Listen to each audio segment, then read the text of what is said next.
The advice and opinions expressed by the host of Autism Live and her guests are meant solely as suggestion and should not be in any way construed as child-specific advice. The Center for Autism and Related Disorders advises working with a board-certified behavior analyst who has experience with autism before starting any intensive behavioral intervention. Any choices you make in determining your child's treatment are completely at your own discretion.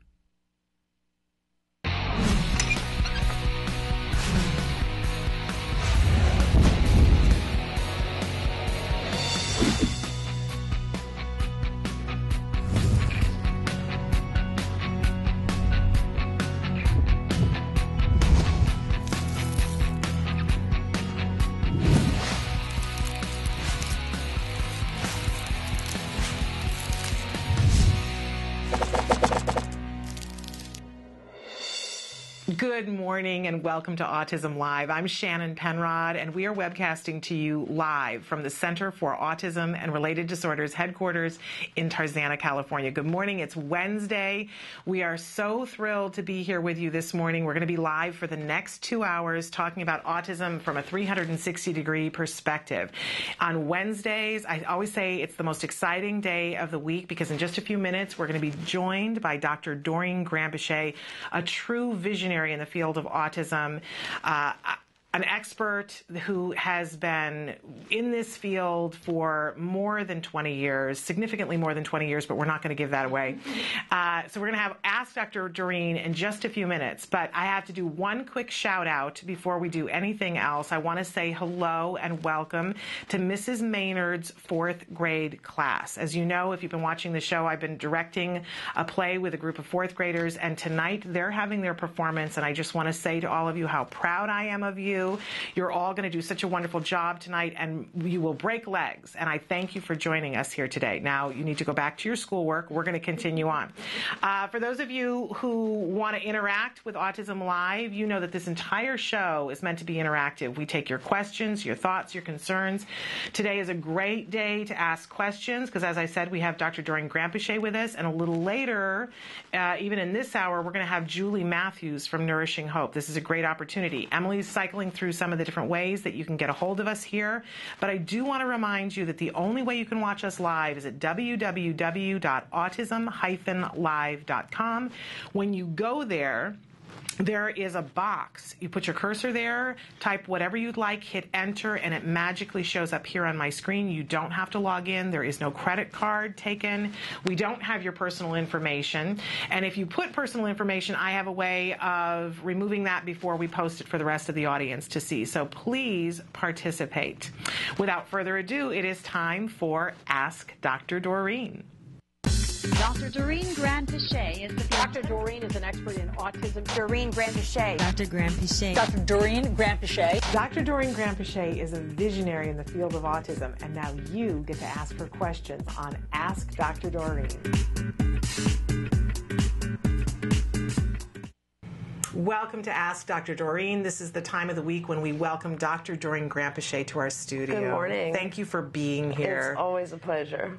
Well, I always say the pleasure is all mine because I get to hear all of your wonderful questions and I get to hear all of your wonderful answers, and I learn so much. So thank you for being here. Thank you very much. Hey, can I give a shout out to? Yes, shout out. This is to Ilana and Martin, who you also know are affiliates in South Africa. I was talking with them yesterday, and they said they actually watch our show. So that's terrific.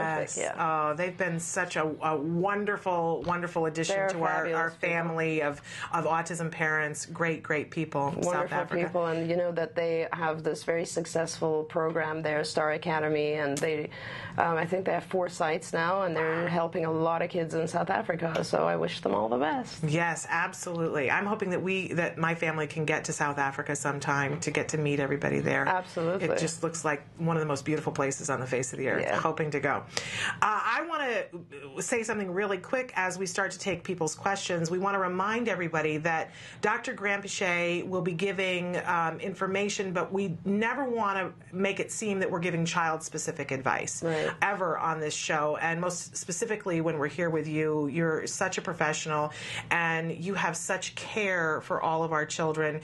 And I know that it's really important to you that everybody understand that giving information in this format, we couldn't possibly give you enough information to give child-specific advice. That's right. I mean, it's very important because we don't want you to do something that doesn't really relate to your child. Right. And I'd have to do a several-hour-long history in order to be able to give advice that really does pertain to the specific child. All the kids are very different from each other.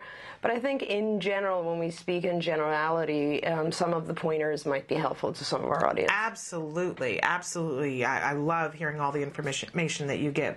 Okay, we want to start with a question that came in. Hi, Dr. Doreen. I was wondering something. In your experience, if a child demonstrates extreme hilarity that is not usual for that child, what could be the cause of that? Well, that's actually a really good question. I guess I've seen that a few times with some of our kids where they're just laughing and you can't really tell what's causing it.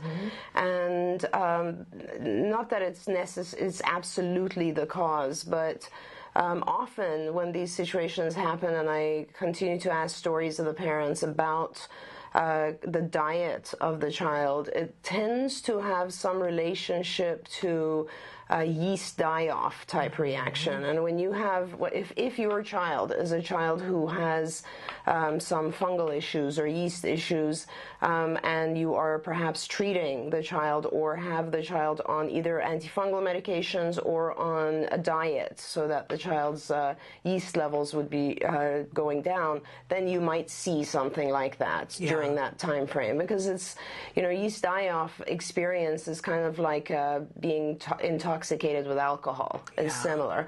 So that might be one of the reasons.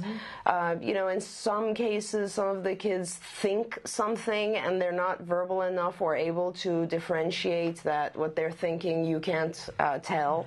So they'll be laughing about something and they won't be able to express to you what it is. So those are, I guess, the two avenues I would ask questions about or try to investigate further. And if it's the yeast, it's probably going to happen a little bit more often than if it's just something that they happen to find funny. I would think, right? Absolutely. If it's repetitive and it's not really associated with a particular event or time of day or activity or something like that, then more likely it is something biochemical, and that's where I would be looking. And by the way, I mean, it will gradually go away. You want to make sure that, and sometimes, having said that, some of our kids react that way just on sugar. You give a child a lot of sugar or various other types of food additives and they'll become kind of silly and giddy. So that's more of a dietary type thing, and maybe when Julie comes on we can talk to her about that as well. too. My child is very yeast reactive. Not as much as he used to be, but we used to, before he was diagnosed even, we would call him the drunken elf. That he would eat something and he would act like a little drunken elf. And not always a happy drunken elf, can I just say. That's sometimes we'd get the happy drunk and sometimes we'd get the maudlin, very unhappy drunk. It was not fun. But with dietary changes, we did see that, and now we just try to be very careful, but we can sometimes get a child who's just left of center. And it's amazing with kids who are reactive to yeast. They have, you can test it. Once they're off, once their candida level is normal, you just give them something that is that provokes it, and oh my gosh, it's an immediate reaction. You can see the kids just going into this phase of silliness for a while. Absolutely. But we'll make sure that we ask Julie about that a little bit later as well, because we are going to be joined a little later in the program by Julie Matthews from Nourishing Hope. So you won't want to miss that. Okay, let's move on to another question here. Is it appropriate to tell your child they have autism, and what age would you explain that to them? We've had many questions in the past, too, about not only that, but how do you language that to your child? That's such a broad question, and it's very hard to answer because I think there's so many factors involved with this. First of all, families have very different perspective on this issue. So there are some families who actually really never want to get too much into it, other families who really want their children to know, and then on the other side of it, some of the families want their kids to know when they're very young and in treatment, so that the child understands why there's all these people coming and what's different about me. And other parents tend to tell their kids after the child's kind of come out of it or is pretty much recovered. So those factors you have to take into consideration. I think for me, if it was me, I think that I would have to ask myself the reasons that I would want to share this with my child first. And perhaps one reason would be if the child is feeling embarrassed at school, or if peers are making fun of the child, and if the child has the understanding where you can explain it. But however you explain it, you have to make sure that you don't get too technical about it. The way that I approach it with my kids is just to say, just like someone else needs math tutoring, you maybe need some tutoring for language.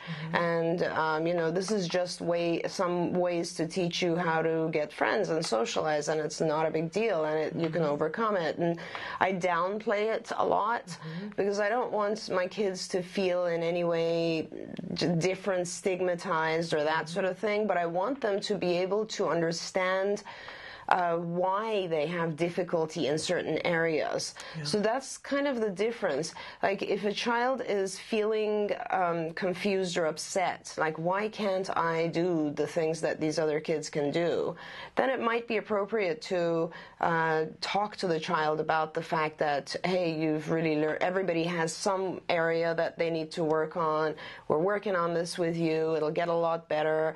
And that's really how I kind of want to make sure you're not damaging the child's self-esteem. A lot of times parents don't need to do this while the child is in therapy, and it's funny because so many of our kids, as they start to recover, they actually hear about it and recognize it themselves, and they'll come back and say, I think I have that, or that sounds like something I would do, or something like that. And so then it's appropriate to explain it, I think, to higher level kids, or kids who are almost at the end of the program or have the comprehension, and to just kind of say that it's just that, you needed some help with language and social skills, and that's it. I would really downplay it, because I don't, for a child, a label like that could potentially be damaging.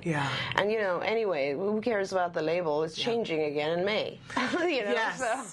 With a lot of trepidation, actually, around the change in May. We saw it last summer, the way that the DSM-5 was written at that time, and we could write in and make recommendations. Then, of course, they pulled it down, and none of us have seen it since. Right. And now, have you seen it since? Yeah. I don't think there were too many changes that occurred after the public feedback, and I will look into it, and if it's actually definitely going to come out in May, maybe in the next couple of shows we can talk about it a little bit and review it. Love to, because I know a lot of people have concern about what happens on that day and what's it going to mean. And I know my question was, how long is it going to take? Because clearly they're going to have to train people to be able to diagnose it, aren't they? Or should we save that for another show and we'll just talk about all that? In terms of the training, when I was training on diagnosis, I think we were on DSM-3 maybe. I don't even remember, 2R or 3, I would say. And then after that came 3R, and then 4, and then 4R. So I've switched diagnostic manuals several times now through my career. And I think if you're a clinician already, it's basically expected of you to be able to identify, understand the differences. Read it, understand it. If you are in training right now, then you're in bad shape, because that's exactly what happened to us, actually. We were in training, and we had heard that a year later DSM-4 was coming out, or something, 3R or something, and so we had to learn both. Wow. So in training, you'll probably have to learn both. It's not a huge issue. I mean, I think personally, when I read it and commented on it, I thought that there were some improvements to it. I think that it actually, my feeling about it is that, first of all, it's it's a spectrum disorder now. It's very clear that it's a spectrum. It doesn't have all these subdivisions that used to be there. They've taken out Rett's, which is appropriate because that's a genetic disorder. They've gotten rid of disintegrative disorder, which none of us used, and it was kind of a useless term. They've included symptoms of Asperger's. They've included sensory issues. That to me is massive. Yes. Like, to have that in there. So there are certain, and then they have levels now. And I think the levels will actually become very critical, because the levels have to do with the amount of support the child needs. Yeah. So once you receive the diagnosis, and currently we don't, and if I give a diagnosis of autistic disorder, autism, to a child, the child could be high functioning or low functioning, but as long as they fit, I have to give them that diagnosis. So to have the ability now to say, sort of, child has autism at level 2, it indicates right off the bat how much support that individual needs right now. Now, so that's kind of a good thing. My only fear with this change is that I'm certain that funding agencies will start to use those levels to identify how much more intervention the child needs. That I'm concerned about, because, if I say a child is at a level where they don't need a ton of support, that doesn't mean that I won't need, like, let's say, a certain amount of support for 3 or 4 years. And I'm afraid that there'll be problems with funding. But we'll see. I think we're all concerned about that. But you're right. We'll wait and see. And there are good people such as yourself who fight for us when that happens. Oh, absolutely. And I'm sure there's, you can write a lot of detail into what the child needs to. But yeah, I mean, we can certainly pick a week and talk about the DSM coming out. We will absolutely do that. Somebody else, I've got a question about food that I'm going to want to talk with both you and Julie Matthews to get both of your takes on it. But somebody wants to know, what can I do to help my child calm down when he's screaming and very impulsive, hyperactive? And we don't have an age, which makes a difference, I'm sure. Right, and we don't have an idea of the function and what's maintaining that behavior. So I guess what you'd have to do is identify those things. So always when you want to change behavior, Shannon, as you know, you have to identify what are the antecedents and consequences. So what's happening right before this behavior and what's happening after it. What happens after it is usually the thing that keeps it going, and the thing that happens before it is usually the thing that triggers it. So you have to ask yourself, like, when is there a specific setting in which he becomes hyperactive? What were the terms that the parents used? She said, calm down when he's screaming and very impulsive, hyperactive. Right, impulsive, hyperactive. So first you look at the setting situations, the antecedents that are setting related. So you were like, okay, this seems to always happen in front of the TV. This seems to always happen when there's other kids around. This seems to always happen outside. All of those factors give you information. For instance, if it happens when the child's on a playground or outside, the noise level might be stimulating the child. When it happens, let's say if it happens in front of the television, it could be that there's something on TV that's sort of a self-stimulatory, repetitive thing that excites the child, and this is his way of expressing excitement. So you kind of have to analyze the antecedents.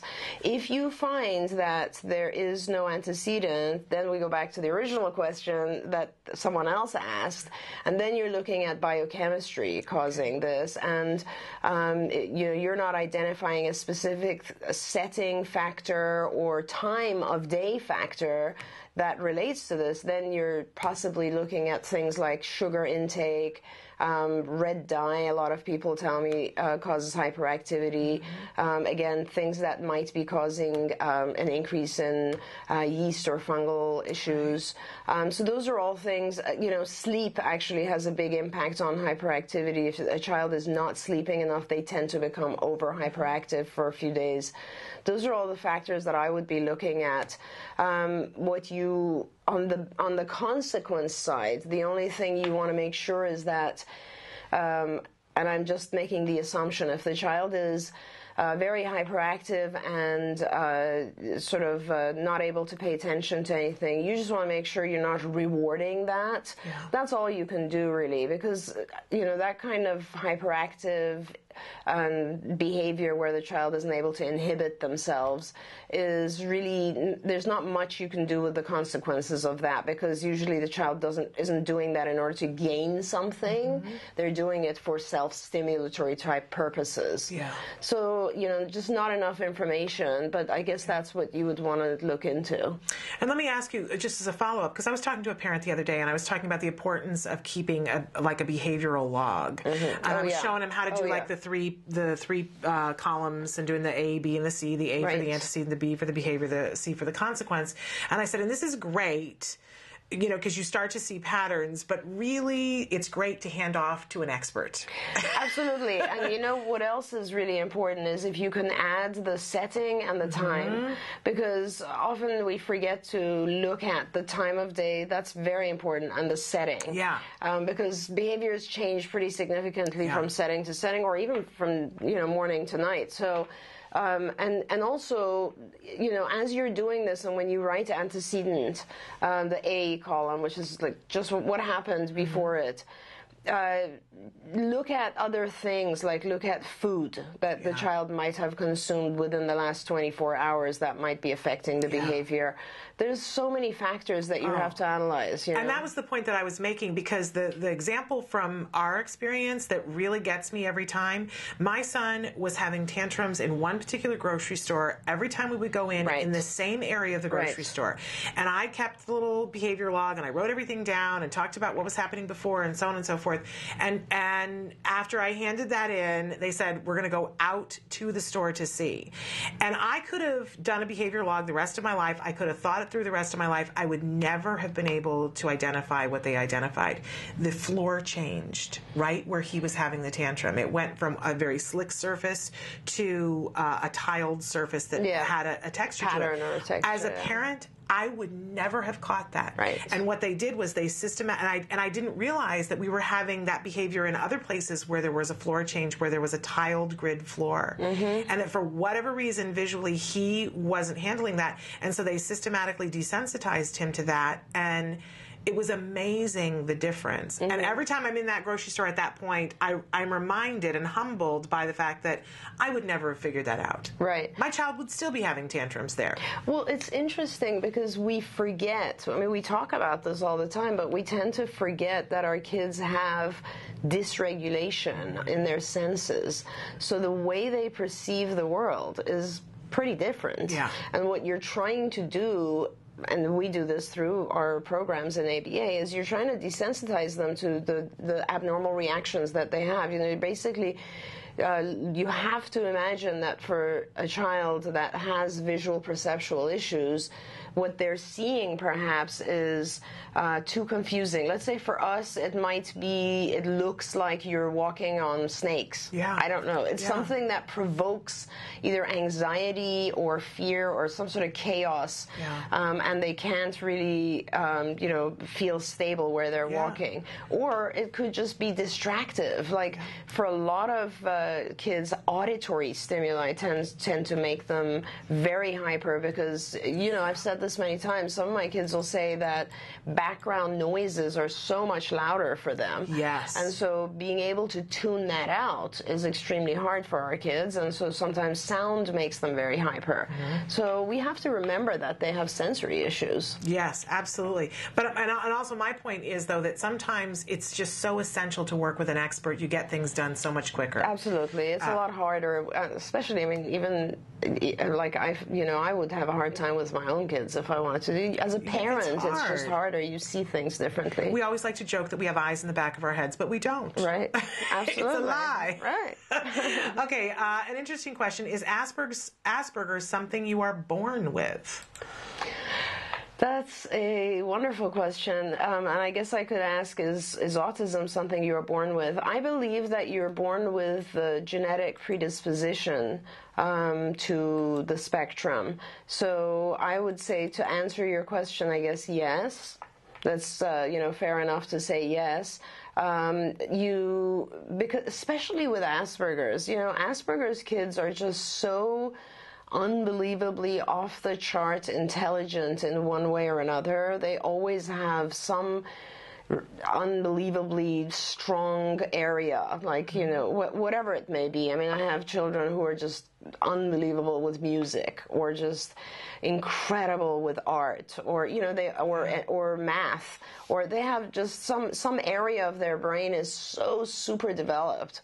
And for that to happen, it's sort of a overcompensation process in the brain where, if you see how, let's say as an example, is you see how people who are vision impaired or blind tend to develop really strong other sensory type capabilities, both in hearing. I mean, they can tell the difference of, let's say, when they pour something, the sound, that means it's full. Right. Certain things that you develop. So when one area is weak, another area tends to overcompensate and become stronger. So I think that with our kids, that's also part of what happens, is that their sensory abilities in one area or another shifts to overcompensate for another area, and then you have incredible growth in that area. That's usually Asperger's. Mm-hmm. So I would say the answer to that, in my opinion, is yes, you are actually born with some of these brain development differences, mm-hmm. and that's how it goes into adulthood. And it's not necessarily bad. I mean, with Asperger's, we're looking at, there are certain things that you might be lacking, but usually those are things you can learn. Right. Yeah, and Absolutely. So then you end up learning what is socially appropriate, and at the same time you have these incredible strengths. Right. Great gifts. Amazing. Gifts. Right. Okay, we've got a lengthy question here. Hi, Shannon and Dr. Doreen. My question is about full inclusion for our kids who can blend in with a group. My son can blend in with peers until it involves language. He's 11, but his language is like a 5-year-old. Then he stands out. And my child stands out a little bit too. Academically, he can test with his peers as long as it's multiple choice and not show what you know type questions. His IEP is coming up, and I'm all for full inclusion. However, his 4th grade looks pretty challenging. I just know that with the 2 hours of resource room he gets in 3rd grade, I know he's missing large chunks of the curriculum. I just want a team who knows how to differentiate his tests so that he can stay in his classroom. My question is, could you do a show about inclusion for our kids and how important it is to have those supports in place and role models? Thanks. Yeah. A lot of really good points in that email. And this parent is absolutely right. This is a very critical point in your child's life, mm-hmm. because things could go wrong, and with careful consideration and the right group of people, things can go very right. So there is quite a bit of difference when you're going into like 3rd, 4th, 5th grades. Those you are right that he's probably missing quite a bit of stuff being in resource. Mm-hmm. You are right that he will have a hard time with kids as you start to go into like 4th and 5th. Kids become a little bit more mean, and I don't want to say mean, but I mean, it just becomes a little bit more competitive, less empathy at that point in life. And so it would be important for your child's program at home to be focusing on things like social conversation, how to join groups, how to pay attention to their topics, all those types of things, so that your child is able to. I find that, I guess, if I wanted to kind of identify the one thing that we really try to teach our kids it's that whole perspective taking thing. It's to be able to come out of their own point of view and shell and pay attention to other people's everything, mm-hmm. like their facial expressions, their moods, their preferences, their interests, all of that sort of thing. Because if you're able to do that, and if you're able to just be more of a receiver of their information, then you're less likely to be left out, mm-hmm. because kids will want to kind of interact with you.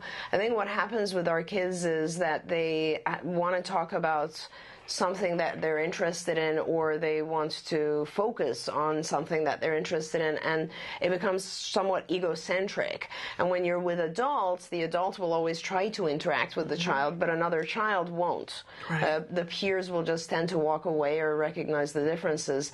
I'm not sure what level of deficit the language, this child's language has, but... She said he's 11, but the language is at a 5-year-old. Right. So it's going to be pretty hard for him, and I would really be certain to have a intensive program at home where you're working on catching up some of those language factors. Otherwise, you are absolutely right that he will be left out. Yeah. And those are some of the things that are very important. I really try very hard to integrate my kids into mainstream when they're pretty close. Not, like, let's say if he's going into 4th grade, I would feel more comfortable with his language functioning if it was more that of a, let's say, 8-year-old or a 7-year-old. But you have what you have, and he's in a, if you like the school program, then obviously you have to spend time at home on the weekends and the evenings and just focus on very specific skills that would help him in the school setting. Right. And yeah, it's tough. This is a very tough period of time. Yeah, but I guess... And we can talk about, we would love to do a show about school inclusion. Yes. There's a lot of different issues to consider, and the success really has a lot to do with if your child has an aide in the school and how the aide behaves and what the aide does. And I have to say, I'll have to find the article. There was a great article that was done a little over a year ago, and it was Mark Serkin who did the article. He's the same gentleman who does Hacking Autism. And he did a blog about a school, I want to say it's in the Pacific Northwest, where they base it on technology, but it's an inclusion school that requires there be a certain percentage of kids in the classroom who are dealing with other issues. That's and great. They make it a part of their curriculum that it's good for all of the students. The teachers in the first couple of years had some trepidation about it, but they're now, everybody's on board, and it's an amazing model. I'll find that article and I'll put a link to it on our Facebook page, because it was very inspirational to me to see and to hear them talking. They interviewed some of the parents of the typical kids. I hate saying typical because I don't know that there is such a thing as typical, but you know what I mean.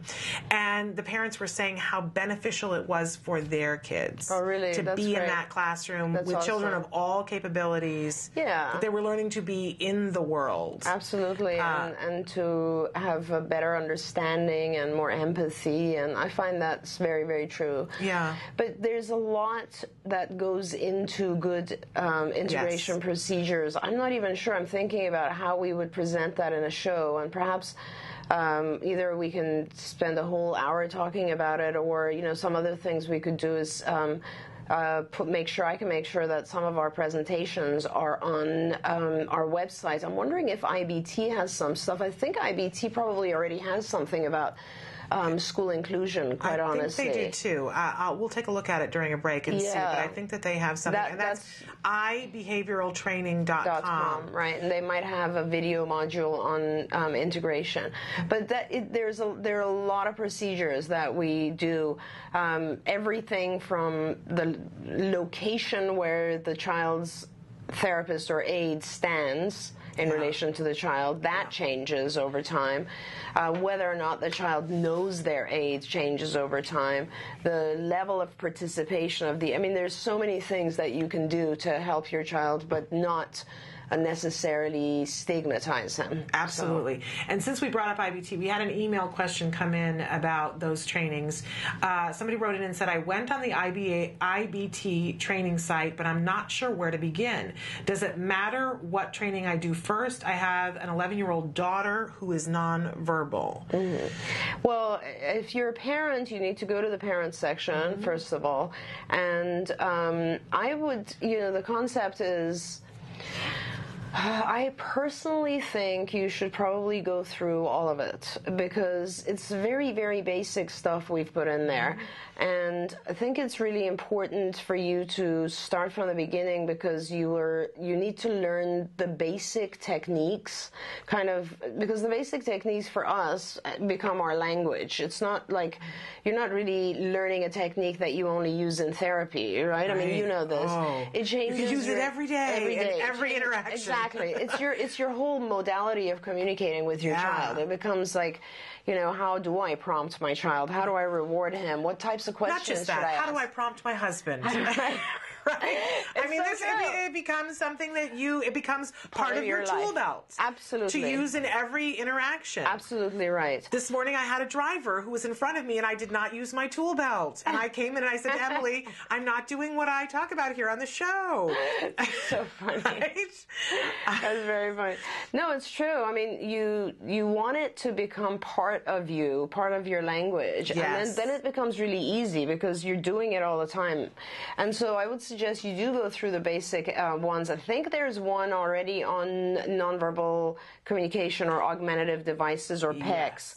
And I would seriously suggest you do that one if your child's nonverbal, because that'll help you get started on a nonverbal program, which Absolutely. is critical to nonverbal kids. Okay, we've got a bunch more questions coming in, and we're going to stop at 11:45 to bring Julie Matthews in. Are you okay to keep going without a break? Oh, absolutely. Okay, Sure, no all right, problem. let's keep going then. Somebody wrote in and said some of the show could involve differentiated teaching methods. So, what a great suggestion. Love that. Okay, here's another question. Hi, Dr. Doreen. My 9-year-old, who still has a long road to recovery, who was talking okay, has for the past 3 to 4 weeks started talking in a sing-song way. In the first week, I encouraged him by mistake, as we all will do from time to time, right? I encouraged him by mistake as his volume was more than I thought he was trying. I thought he was trying to talk loud. He had a somewhat low voice, and I, his mom, always encouraged him to talk loud. In the second week, I started getting concerned and started ignoring the tone. In the third week, however, I asked him to say nicely and even modeled how to talk half of the time. But he still repeated in the sing-song way and continues to do so. I do not know how to identify the function of this, as I am totally ignoring this now for the past 2 weeks. Is there no extra consequence by his no extra consequence to his tone? So she's not doing anything about it. Any tips would be great. Could this be self-stimulatory behavior? I am worried if something has changed in my son's voice, but I hope not, as sometimes in the night or when it's urgent, he talks better. Interesting to identify that. And thanks so much. So a lengthy question. It's a great question, though. I love that she detailed, I tried this, and now I'm doing fabulous. this, now I don't know. Clearly this is a mom who has some behavioral training, because she's like, I don't know what the function of this is. Yes. It's awesome. So very kind of easy to communicate with someone who already knows some of the behavioral stuff.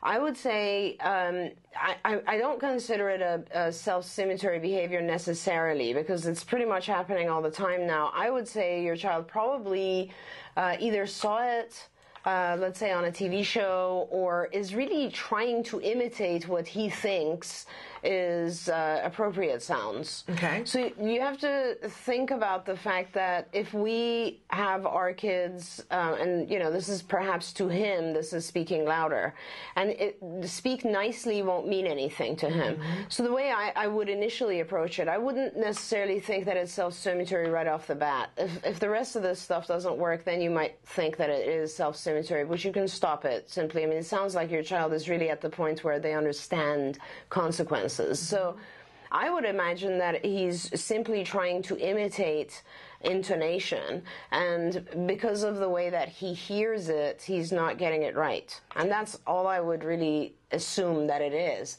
The way that you want to deal with it is teach him to pronounce and intonate different sounds. Mm-hmm. So instead of focusing on the overall thing that he's doing, start exercises that will teach him the difference between loud, soft, mm-hmm. high, and low, like when you ask a question versus when you make a statement. All those types of things. A speech pathologist can probably help you with this as well. Mm-hmm. But, there are also audio tapes that are on intonation and correct intonation, because people who come from other countries also have issues with this. They don't know how to, they have different ways of intonating their speech, and, the sound level goes up and down differently. So this is, it's not a huge deal. I wouldn't worry about it too much. But I would just understand that he doesn't know what it means when you say speak nicely. So you might want to model for him him every time how you want him to say it. And if he really is trying to do it correctly, then he will model after you. Okay. If he has a hard time hearing it, then he'll need a lot of practice because he's receiving information differently. You can use headphones that might help him, because that's what a speech pathologist would do as well, is to localize the sound that he's hearing. You can use headphones and speak through those. Okay. But mostly, if you find that, no, he gets more silly, or he gets just, he reacts negatively when you try to model it for him, then it potentially could be self-stimulatory. But I really don't think so. I really think he's trying to imitate sounds the way he hears them. Okay. Is this a case where using a tape recorder or videotaping them and playing it back might be helpful? It might be. It depends on the level of awareness of the child. Okay. Like, if you tape record it and play it back to him, again, he might not even tell the difference. Okay. If you contrast it to other kids, he might not be able to tell. I'm not sure what he's receiving, so I don't know his auditory levels. Right. But I think if he's changed, then that means he's trying to change, and so he has been hearing something. Yeah. And because the change occurred after, I guess, parents was trying to tell him to speak louder. Yeah. So, another thing you could try is to try to tell him to soften the voice a little bit, but model it for him. That's really important. Okay. Really great question and great answer. Okay. Somebody has written in that they're celebrating because they just watched their child in gym class climbing the climbing wall. The whole class encouraged and cheered him on until he reached the top. He beamed. They write in, I love this gym teacher. What a blessing to see his typical peers encourage him that way. No question, but awesome. we love to do the celebrations. That's awesome. That's absolutely great.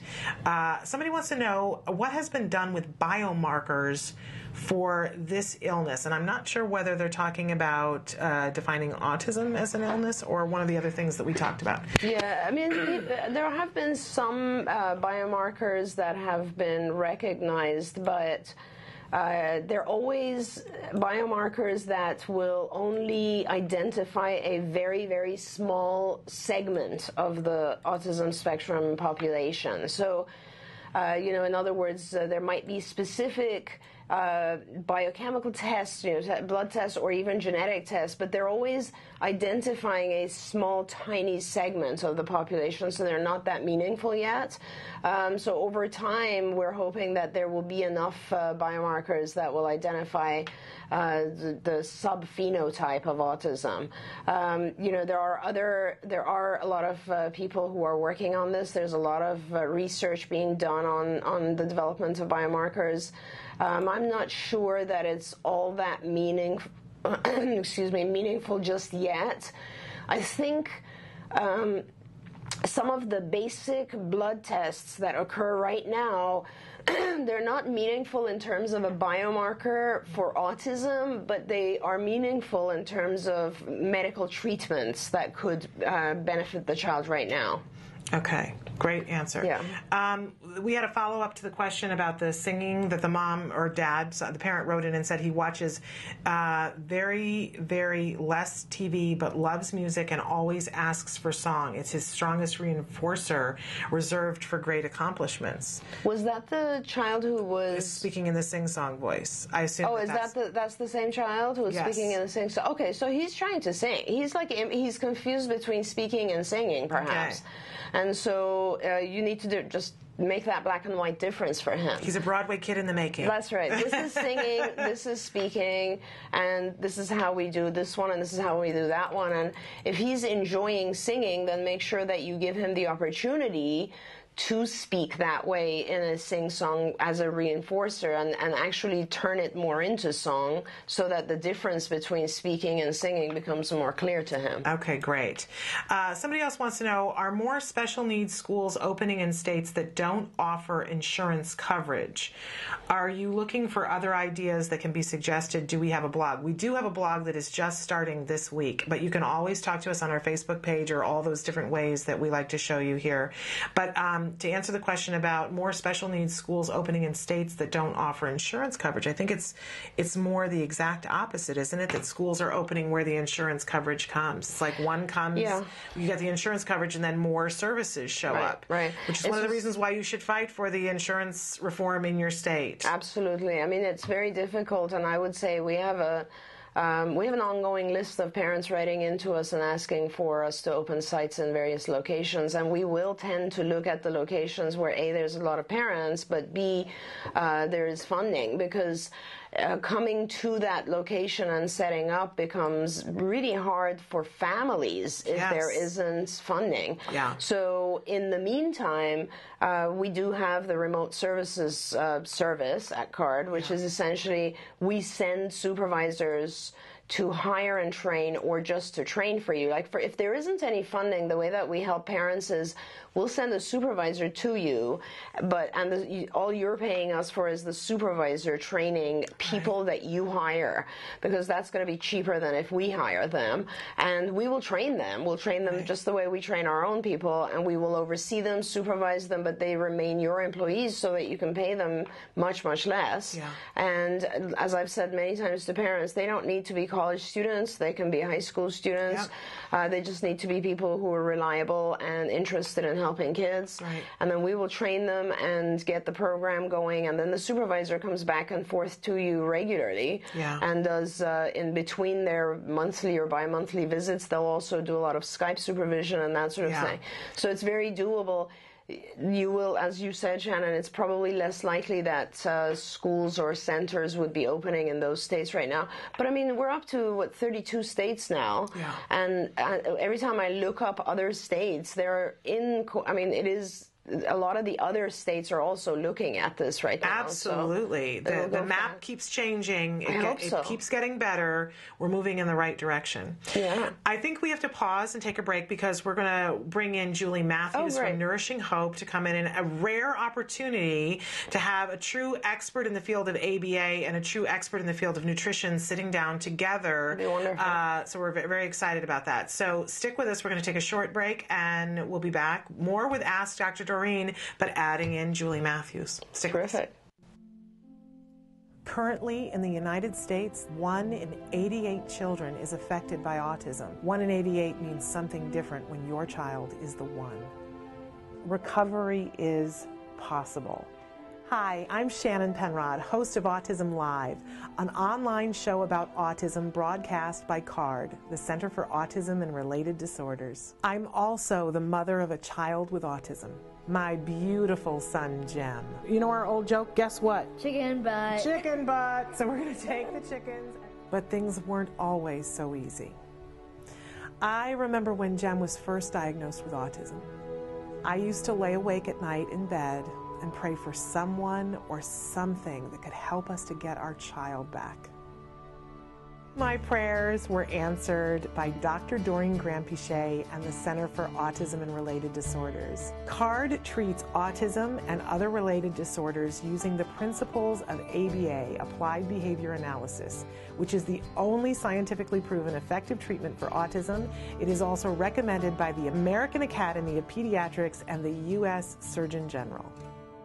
About a year after we started treatment with CARD, we were able to see tremendous improvement, and we got our child back. What grade are you in? Second. You are a smart cookie, huh? Mm-hmm. Do you like school? Yeah. Do you have any good friends? Yeah, Oscar. Oscar is your best friend? Yeah. And my child is just one of thousands to benefit from CARD ABA therapy. Across the nation and around the world, children are making amazing progress and being given the keys to unlock their full potential. We are extremely grateful for the amazing job CARD has done in helping our daughter. Our daughter today, just in 4 months, I think is a totally different child than when she started with CARD. I kind of see it as, it seems like her brain in a way was asleep, and now that we've gotten so many services, we've seen her wake up. Did you have some glasses? Recovery is possible if you take the right steps, if you're willing to put in all the hard work. And 7.5 years, yeah, it's a lot of work. It's worth every little bit, and CARD's been there with us every step of the way. I have 2 children with autism. I can't imagine a day without CARD or the therapists. They've been so instrumental in helping us with our kids and shaping their lives and helping us help them. Thank you, Christina and Big Alex. Thank you, Jackie and Mariana. We've tried other things before ABA, but the most beneficial thing has been ABA services, and I'd be the first person to tell any newly diagnosed family that you have to contact an ABA provider, and if you're lucky enough to have a card, you're very blessed. Recovery from autism is absolutely a possibility. We've been recovering children for over 20 years. It's just a matter of identifying the child's medical needs, understanding the child's sensory issues, and then teaching the child all of the skills they need in order to function normally. We know there's hope for autism. Autism is treatable, and recovery from autism is possible. Welcome back to Autism Live and Ask Dr. Doreen. We are so thrilled because we have Dr. Doreen Granpeesheh with us, and joining us in the studio now is Julie Matthews from Nourishing Hope. This is an awesome moment for autism parents everywhere because we have an expert in the field of ABA and we have an expert in nutrition. Your Nourishing Hope is your site and your book, and you are a wonderful, wonderful resource for all things nutritional. Thank you. So we welcome you here to the show. It's the first time having you live in the studio. Yes. We had you Skype in before. Yeah, we're so thrilled to have you here, Julie. I wish I could keep you for days and have all my kids see you while you're here. I have a chain that I'm going to chain her to the desk. We're going to get her cooking while she's here. Well, I mean, I'm hoping that we will actually be able to bring Julie back down and have parents consult with her here because it's such a huge resource. That would be great. It would be amazing. And the two of you are not strangers to each other. In fact, you've been working on a project together. Tell us what the A-Team is. A-Team, I guess, stands for Autism Team, the A Autism Team. And it's a project that where we're looking at the child from all different dimensions. So we will look at different children, and Julie will deal with all of their nutritional issues. I will deal with all of their behavioral issues or ABA. And then we also have a physician. We've worked together with Dr. Arthur Kriegsman, and he is a pediatrician and also a gastroenterologist, and so he will do all the medical interventions. So our goal is to basically make sure that we have experts in all different areas doing a full, really multidisciplinary type of intervention and dealing with the child as a whole and taking care of all their issues. Now, is this a center that you're starting, or is it a television show, or is it all of the above? What is the... Do you want to go for that? Sure. Well, we're hoping it will turn into a television show. Okay. So a weekly opportunity where somebody could tune in and see a family who has a child on the autism spectrum, and this A-Team swoops in. I think it's a great idea, but everyone is going to want it. Right. Right? It's really the ideal that every parent has been saying for a long time, and I love the idea that you're talking about bringing her here to consult with parents, because we all want that 360-degree approach. Absolutely. Right. Yeah. And I mean, some of the kids that we've sort of worked on together, what the concept is to show the difference, how you when you do it multidisciplinary and how well the kids do or how much they benefit from each thing. And that's pretty important. One of my kids in Texas, in our Austin office, we were trying to begin intervention, and Julie went in and spent time and actually looked through all their foods. And, this was, I think, a child that was chugging like a gallon of milk a day. Wow. It was pretty great. And those types of changes make a huge difference for us, because our kids just are able, after they're on the right nutrition, not only Shannon, I always say, like, it's so important to do the nutritional stuff because it really helps the child, first of all, gain nutrition, which half of our kids are not even getting nutrition to the brain due to tons of inflammation.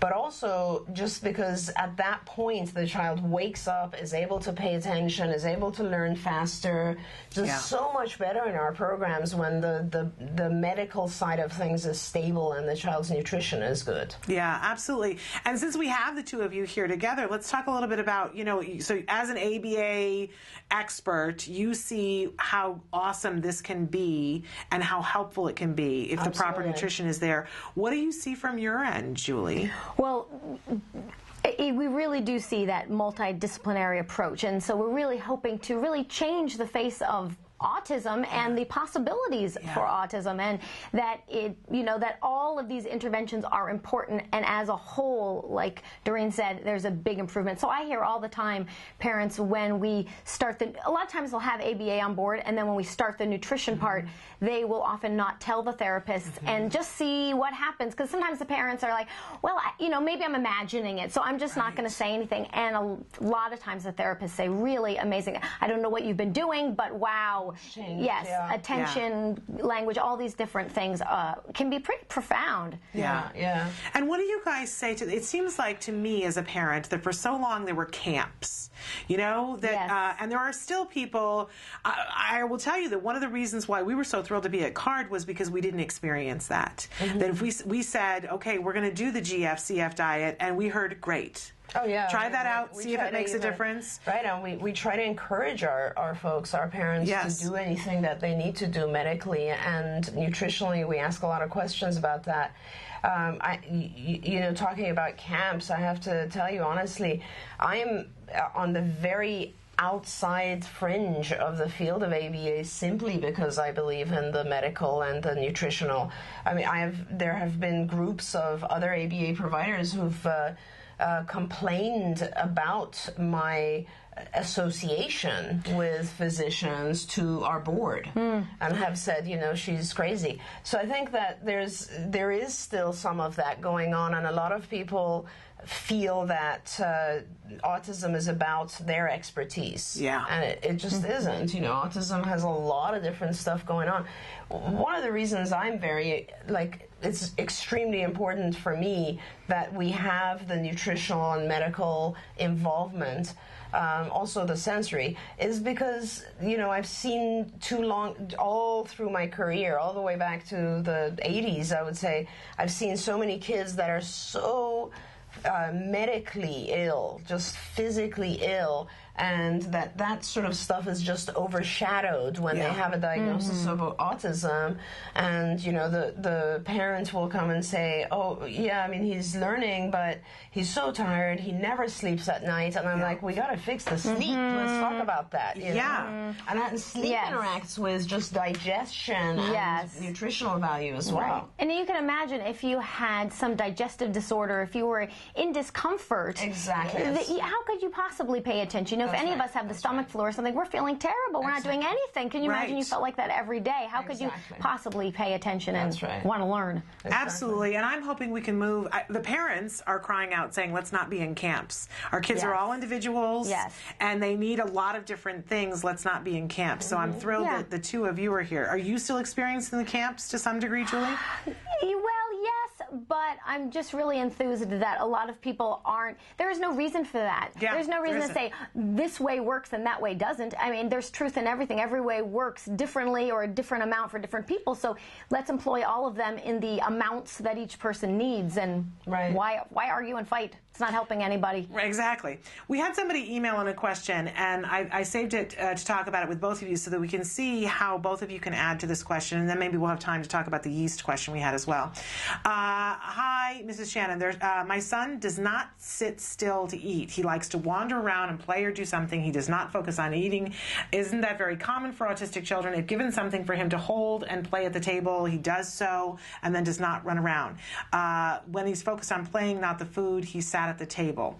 It was good, but not so much with the food, she said.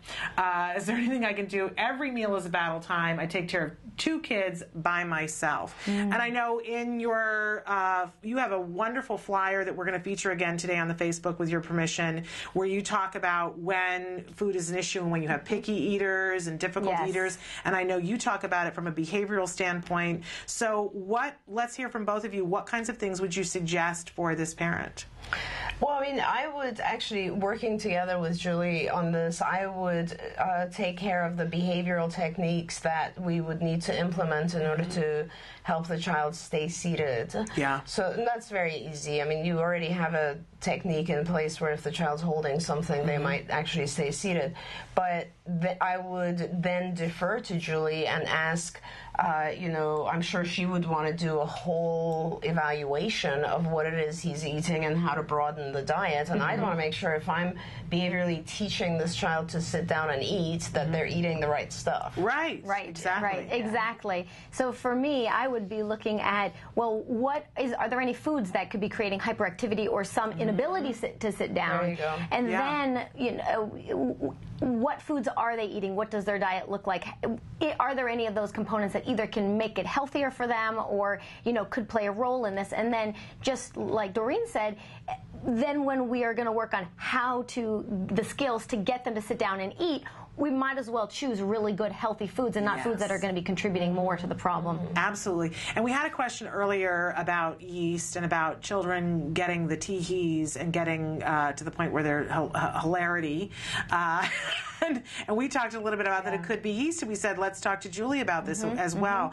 What kinds of things do you see with children when they're yeast reactive and overgrown yeast, and when you were mentioning die-off? Well, I mean, I was just saying that there are certain things that are confusing to parents because you have to identify, is it actually a behavioral thing or is it something that's biochemical? Right. And so I was saying most of the time when I've seen kids that have these phases where they're just giggling for no reason and you can't identify any kind of behavioral antecedent to it or setting antecedent or anything like that, then it might be potentially something related to yeast or yeast die-off. And then I suggested, since you're going to be here, have you seen that with kids? Absolutely. Some parents will say their child's almost drunk. Some of them will bump into furniture and things. Right. And so if it is yeast, then looking at foods, getting rid of sugars and things that are going to feed that yeast can really make a difference. Now then the confusing part can be that sometimes when you start changing the diet in a healthier way and you get out the sugar, now the yeast might start dying, and there might be some behaviors that come along with that. So now where are they? Are they getting better? Are they getting worse? And so that can get a little complicated unless they're working with some people that can help them through that part. Absolutely. And how long do you think, Julie, when you see yeast die off, like how long do you recommend the parents stay? That I suppose stay and keep going. Right. I mean, I suppose that depends on the level of fungal infection. Yes. I think there's a few things to look at. One is make sure they're working with the doctor, make sure it is yeast, because it could be other things as well. Right. And then just in terms of like how long it takes for the diet and that sort of thing, that's all going to depend. And some I tend not to be the kind that kind of blames everything on die-off. Oh, just keep going. They feel terrible. That's a good sign. Right. I tend to be a little bit more, if it's moderate and it goes away fairly quickly, then, not a big deal, probably just keep going. But if it seems like things have really gone in the wrong direction, I think it's always good to get some support, whether it's medical or what have you, to make sure it's the right treatment or remedy or approach for them, and that there isn't something else going on. Sometimes you get yeast under control and Clostridia might climb up. So we don't want to make assumptions. That's why it's really important to be working with a doctor so that they're making sure that they're looking at all of those different factors. And we're not oversimplifying it, but a lot of times there are some pretty common things that we see over and over again, like yeast and working with taking sugar out and those sort of basic. I mean, taking sugar out's great for everybody. Yeah. There's really no downside to that. That's Truly, absolutely. How do you? I have so many questions. No, go ahead. I'm just going to jump in. This is great. How do you feel about sort of the red food coloring that a lot of people? Terrible. Yeah. All of the dyes. In fact, one of the things about sitting still we were talking about earlier, it could be also the dyes and the artificial things. Yeah, we mentioned that too. Yeah. Those to me are probably one of the worst offenders and one of the easiest things to get rid of. Yeah, that's right. Absolutely. Yeah. Julie, do you work with just all physicians, pediatricians, and so on, or do you mostly, when you're working with together side by side with a physician, is it one of the sort of team of doctors that have been trained by, let's say, ARI or MAPS or something, or do you work with just all general physicians as well? Well, I can work with any client who wants me to interface with their physician. Typically, the ones that have been trained by ARI or MAPS or something like that are more likely the ones that have found me, the more open-minded one. They have someone on their team that they know that can help them. So I much more often work with somebody like that. But that doesn't mean that if they have a kind of regular pediatrician but that's open-minded, that we can definitely work together. I'm just thinking that in general, like with nutrition, I mean, you're an expert with nutrition, and also particularly with autism, which really has its own issues, and it's very unique issues that most people don't really know about. And I have to say that, you know, I have worked with a lot of nutritionists as well, but some of my most difficult kids that you've also worked with have had the most significant changes. I have a huge amount of respect for what you personally choose to do with our kids, because I've had that experience with, like, some of our kids that we work with that you and I would both say extremely difficult or severely affected child. You've made a huge impact on some of my kids. I appreciate that. Hear. But I'm just thinking that as a whole, you know, we all have become so much more aware of nutrition, and just even outside of autism, like the whole, everybody's aware of how bad our food is, and, you know, there's more and more people just heading towards not only organic foods, but like now farmed foods, or just biodynamic is the new word I'm hearing over and over again. Very exciting. So, you know, so I was hoping that with that, there would be more and more physicians open to all the stuff that you actually teach the families, because I think receiving nutritional feedback is something everybody wants. Absolutely. Want, Right. And if we don't want it, we should. Yeah, I think that's the key to it. Right. Yes. And we're going to have an opportunity to talk more with you. We're going to have Nancy Alspaugh-Jackson join us for Let's Talk Autism with Shannon and Nancy. And we're going to say goodbye to you, unfortunately. Thank you. But thank you so much for being here. This was a historic moment for parents, really so very beneficial. And thank you for all your answers. And we'll see you again next week. Sounds good. Thank We're going to take a break, and we're going to bring Nancy Alspaugh-Jackson in for Let's Talk Autism with Shannon and Nancy. We're going to do a little news first, and then we're going to welcome Julie back to the program and answer more of your questions. So keep them coming in. First, we're going to take a look at the A word. So stick with us.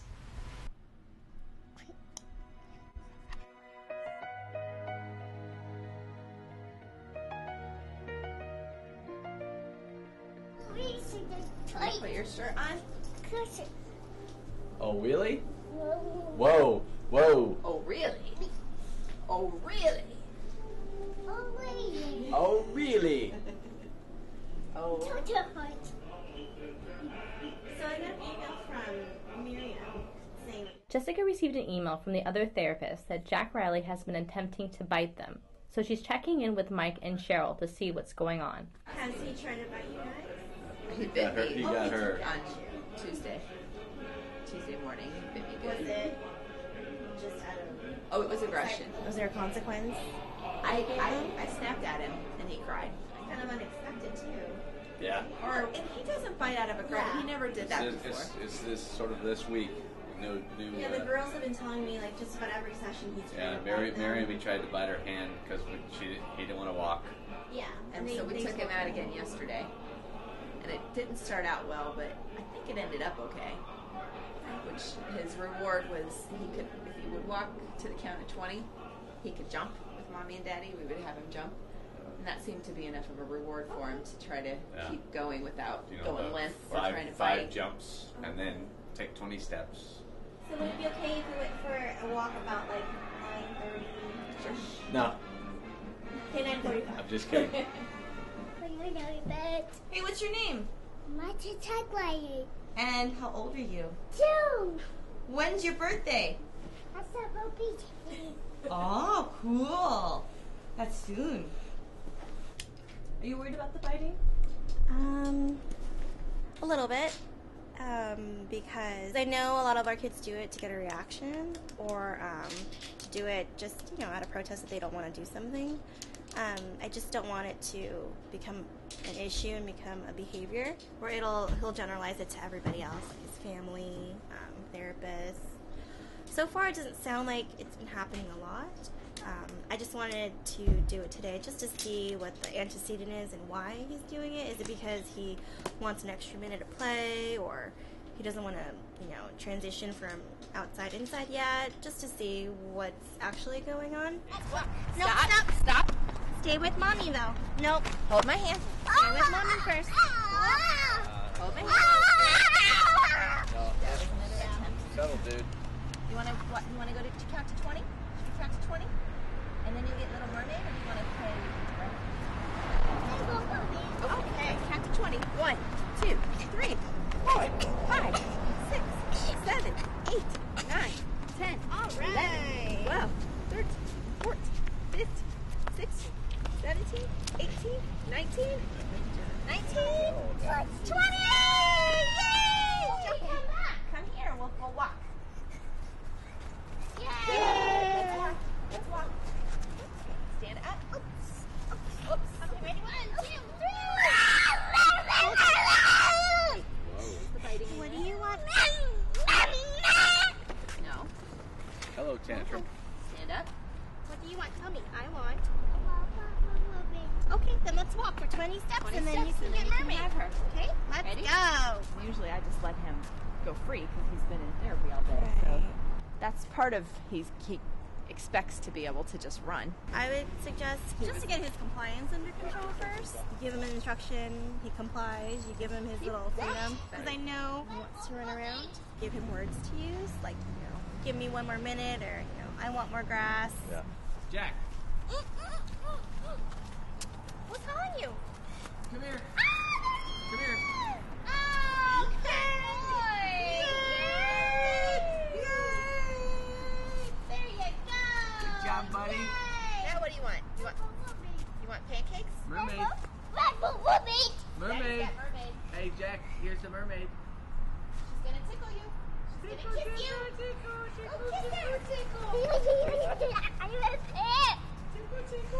I don't want him to feel that every time he's out there, he has to have a fight with you guys. And quite frankly, I had no idea how to combat it the last couple of days. I thought, okay, I'll just pick him up and take him in because I had no idea what to do. And today he had a good time. I think he got out some energy. Well, if you guys can establish or be consistent about the rules outside, like, when I ask you to come here, you gotta come here. I mean, if he's just not behaving, if he's not doing anything we ask, is it okay to pick him up and say, okay, we're going in? I don't know what to do. I mean, I get so frustrated. I think, well, the only option I have is, we're going in, and he won't go in with me, so I pick him up. I can't do when he's 10, of course. Now it's like his main Weapon is is just to lay down. to just lay down. My suggestion would be to ask him to come here, but just, give him hugs or say what's up, and then have him run again. So that when you finally do give him the instruction, he's not, too upset about it. Yeah. Because sometimes when you ask him to come here, he'll put up a fight because he knows that means I gotta go now. So if every now and then he comes here and just gives you a hug, gives you a kiss, gets to be free, then it won't be such a bad association. Yes. It was a nice experience. The last couple times have been seriously to where I didn't even want to take him outside again. Just so traumatic. You want the Little Mermaid? Little Mermaid? You should go. Oh, here you go. The mermaid. Here you go. Come down. Oh my goodness. Oh, go show Suzanne the Little Mermaid. Goodness, yeah. Yeah, you are wearing a shirt. I'll be right back. You'll be right back. I'll be right back. Oh, yeah, that's too fun. Welcome to Let's Talk Autism with Shannon and Nancy. I'm Shannon Penrod. And I'm Nancy Alspaugh-Jackson. And you're wearing some new jewelry. You're rocking it there, girl. I'm rocking my new jewelry here. Tell us what you did on Sunday. I can't get over this. I did my 9th marathon on Sunday. It was what they call the Stadium to the Sea. The LA Marathon went from Dodger Stadium all the way down to the beach at Santa Monica there, the pier. And once again, it was probably my favorite marathon ever in that I trained a friend who was going through a whole slew of challenges in life for her very first marathon. So I ran it, and my focus wasn't on me, it was on her. And so that really made it more enjoyable for me. And it took me out of my head and made me kind of be more a caretaker for her. But I was telling Shannon that my favorite thing about the Los Angeles Marathon is that the diversity of people you see along the way, because it goes from Dodger Stadium all through Las Feliz, where you see all the hipsters, and then you go through Chinatown, where they have dragons and drummers, and then you go through Beverly Hills, and then you go through Santa Monica. The people are just lined up. And I love the signs, you know, keep going, random stranger, and things like that. And the community Vaseline boards for the parts of your body that are hurting, and you just grab the Vaseline and put it on you. It's crazy.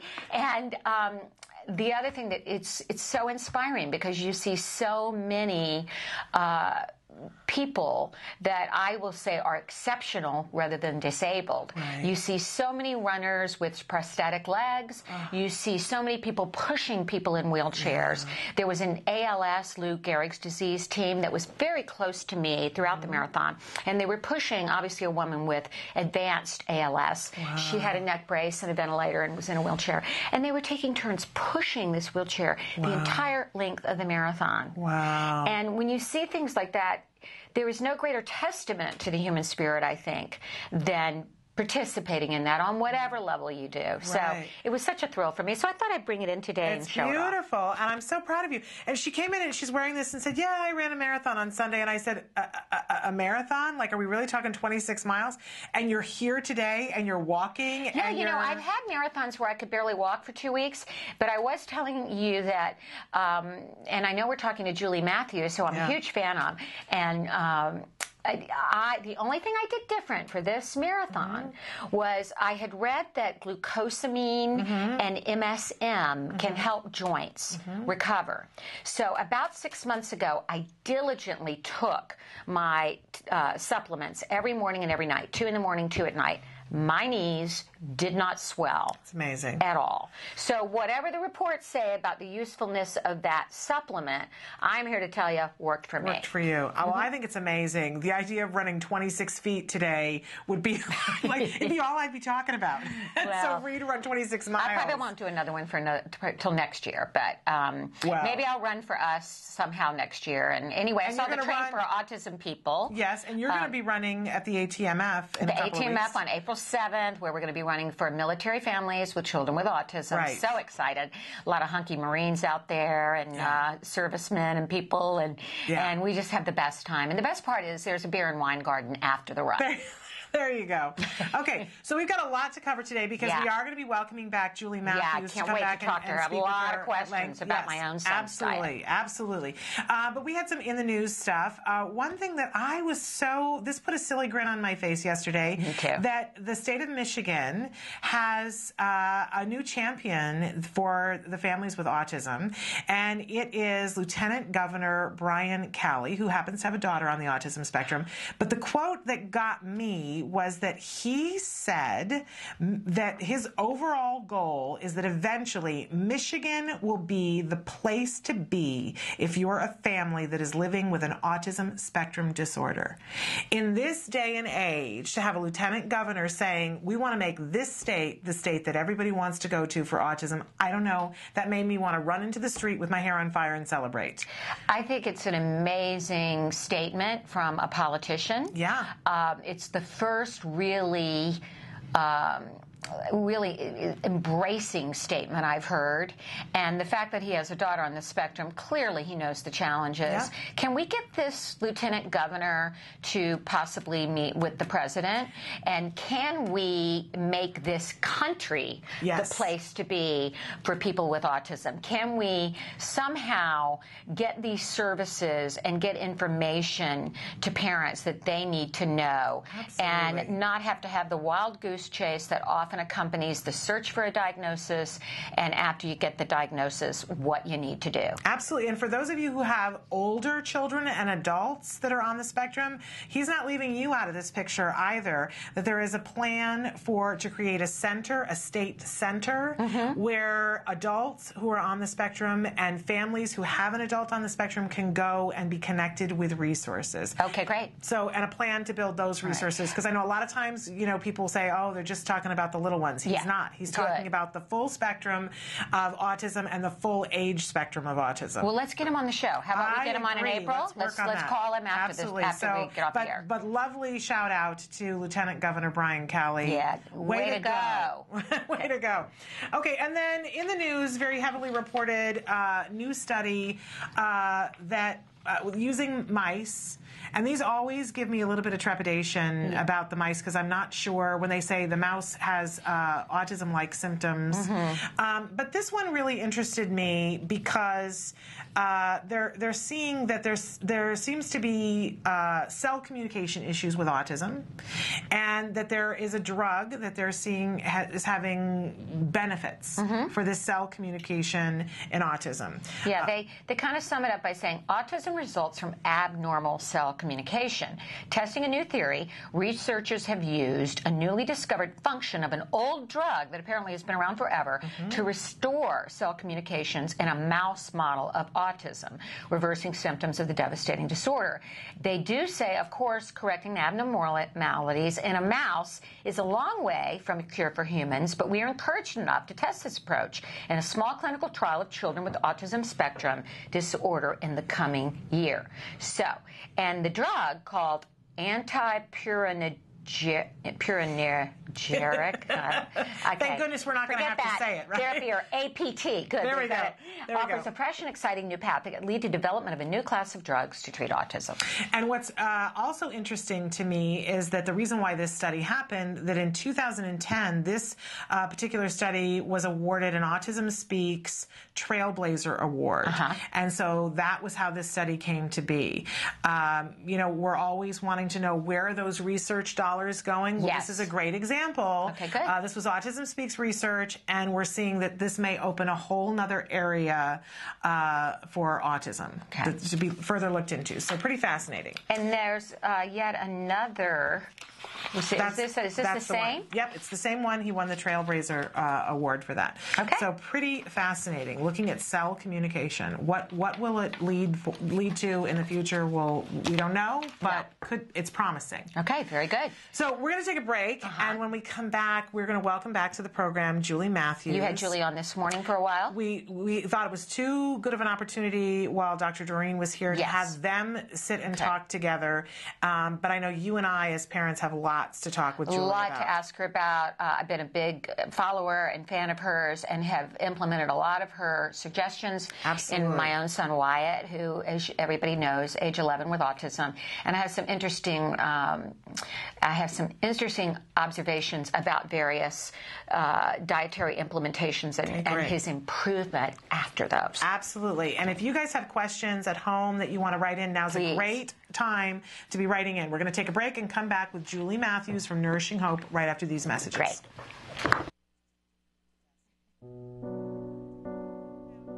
When you find out you're having a boy, you always think like, oh, he's going to play football, he's going to do this and that.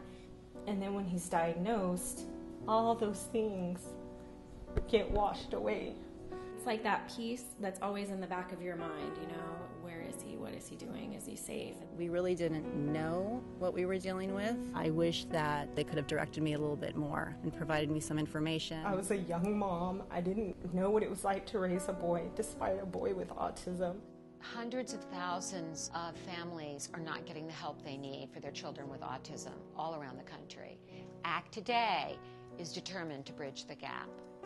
These families really have to go through a lot to get a grant. The application process isn't easy. The records, the diagnosis proof, they're really battling for their kids. So when we can give them a grant, it is so wonderful to see that they succeed in getting that help for their children.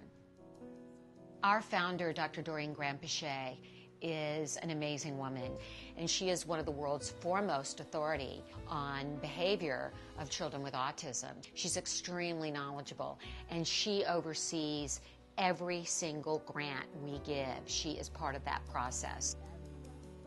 People may think of autism care and treatment as simply schooling or therapy, but we provide important safety supports, things like fencing, for example. The whole family's living in fear of that child running out into traffic. I recently delivered an iPad to a little boy with some of the apps that are out there for children with autism. Miracles happen. I got the iPad from ACT. From ACT, What did it say? Can you repeat that, Dustin? I got the iPad from ACT. We have helped so many military families, and when I think of these brave families that are fighting two battles, one to protect our country and one for the right treatment and care for their children, it breaks my heart, and I think we have to do more as a nation to help them. There's not a day that doesn't go by that we don't think about it. Some people say, oh, he's normal. You don't see the battles that I see every single day. My husband does have to deploy, and when they get on that bus, that might be the last time that my kids ever see them. So I called, and they informed me that he had received the grant, which was like a blessing from above. I was just like speechless. I just started to cry because, you know, without it, we would have been lost. The ACT grant was a total miracle, and without that, they wouldn't be able to receive the service dog. So we're so appreciative what they've done for us as a family. Recently, ACT Today funded a program for military children with autism in San Diego, the Inclusion Films program, which is run by Joey Travolta, and teaches kids on the autism spectrum literal filmmaking skills. They learn how to make a movie. Are we ready? There you go, got it. Okay. Everything that goes into the process of making a film goes into everyday life. So they're learning life skills, they're learning to collaborate. It was really nice to know how much they were enjoying this camp, and they're with people who are supporting them and are making them feel great about themselves and their differences and their similarities. And I get two kids that are working together and apart and together and apart, so it's an interrelationship as well as a camp and a learning experience. It's so fulfilling when I get letters. One stands out for me, a boy who was 14 with Asperger's, and we gave him a grant to go to a drama camp. He wrote to us and said, "Dear ACT Today, thank you for letting me belong for the first time in my life." These kids are remarkable. You know, we underestimate them. They're so knowledgeable, they're so capable, and we can change the life of a family, which means changing the life of a community.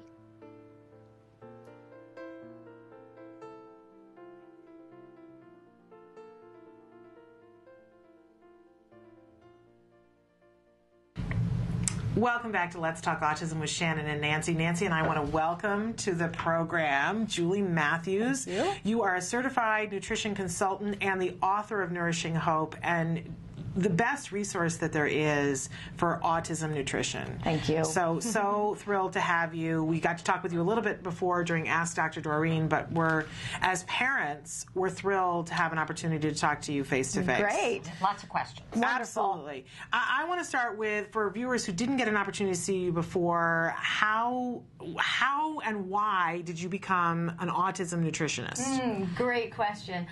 Well, I started really early in my studies as a nutritionist, learning about children and what was going on with them and why there was so much hyperactivity and how all of these artificial things might be a problem. And very early on, just as I guess the universe would have it, I met a man that recovered his children from autism, and he spent 3 hours telling me about the biochemistry and the diets. And this was, 10 or 12 years ago, before there was really that much out about it. Right. So when I found out there are things you can do and nobody knows, that was it. And then when you meet the families and you see how much pain and suffering there is and how profound some of these really simple changes can be, that was it. I just did nothing but that from then on, and I've been focused on it all ever since. The profound changes, I just want to comment. I was talking to your husband a little bit earlier out in the waiting room, and I mentioned to him that within basically a week of starting my son Wyatt, now age 11, when he was 3, putting him on gluten-free, casein-free, GFCF, within a week or two, he went from one-word utterances to stringing 3 words together. Wow. If that's not a testament to it, I don't know what is. That's amazing, yes. Absolutely. Wonderful. We had huge behavior changes when we went GFCF, and my son, who had regressed and lost virtually all of his language, within a week of going gluten-free, where where we started with a 5-word vocabulary, he would add 5 words per day. He wasn't stringing them together. So that 3-word thing, that's pretty impressive. But he was... That's all impressive, both of those. Really amazing. Yeah. And so when parents, and we know that not everyone has those results or that quickly, but when parents ask, why do you do this? That's what I say. And that's what I say too.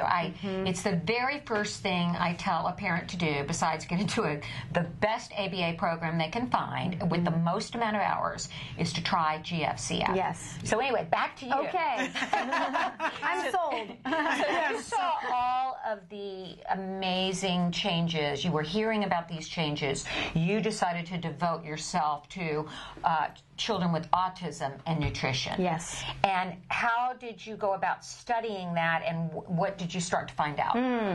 Well, I started studying even when I was still in school. So everything I studied was always in its relationship to autism. I'm learning about the liver this week. Okay, well, what's going on with the liver and autism? So I did a lot of foundational studies at school, but really almost everything I learned was reading studies, talking to researchers, going to conferences, listening to them. I mean, I had one researcher, she doesn't know this, Susan Owens is one of my favorites. I would bring her recordings to work with me and just listen to them for hours and hours. I'd have little flashcards of the PowerPoint presentation because I was working at Whole Foods at the time. And before the store opened, I would spend hours just re-listening over and over and over to understand all of this because it was so interesting. But really, it was all pretty much self-study because it's the cutting edge, right? We're piecing the science together as we speak. And so really going with the scientists and the researchers and the doctors that were doing this was really the way that I learned most of what I did. And then, of course, since then has been a lot of clinical experience of working with families and seeing what happens. Okay. And you literally had to write the book as you went. True. Yeah. In fact, I use my own book as a reference, really, because I put everything I wanted to know in there. And sometimes I actually, very often I'll go back and I'll just, some of the charts in the back or whatever. And let's talk about that book again. It's called Nourishing Hope. Yep, it's called Nourishing Hope for Autism. Right. And where can parents get it? So they can get it at nourishinghope.com, which is my website, and there's tons of free information and other things for them. And you also do webinars. Can they find out about your webinars on that? Absolutely. They can find out about all my different learning tools there. They can also get it on Amazon and various other. Because what I find, Shannon, and I know you experience this as well, many parents, because they're so overwhelmed, Julie, they're so overwhelmed with just the diagnosis, where do they go, what do they do, and they tend to say to me, I can't take that on. I can't make those dietary changes. I've got other kids at home. What am I going to do? Am I going to clean out the pantry? My other kids won't eat it. And then some of them will flat out say, my child won't eat that kind of food because all they eat is Cheetos and bread.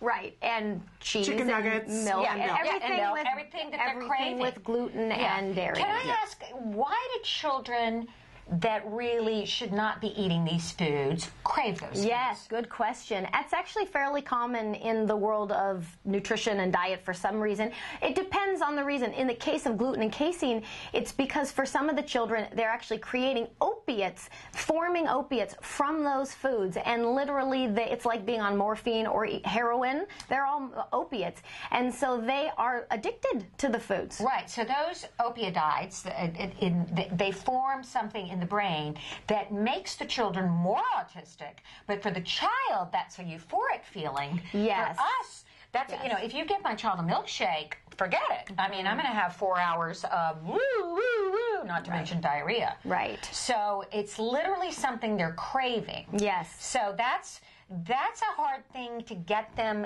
off the foods they're craving. I think yes, and it's hard for a parent to imagine with all of the stress going on in their world. How are they going to take their child that's probably already a picky eater, only eating a few things? How am I going to take away every single thing that they eat? What are they going to eat? So it becomes a very daunting, understandable hurdle for the parents.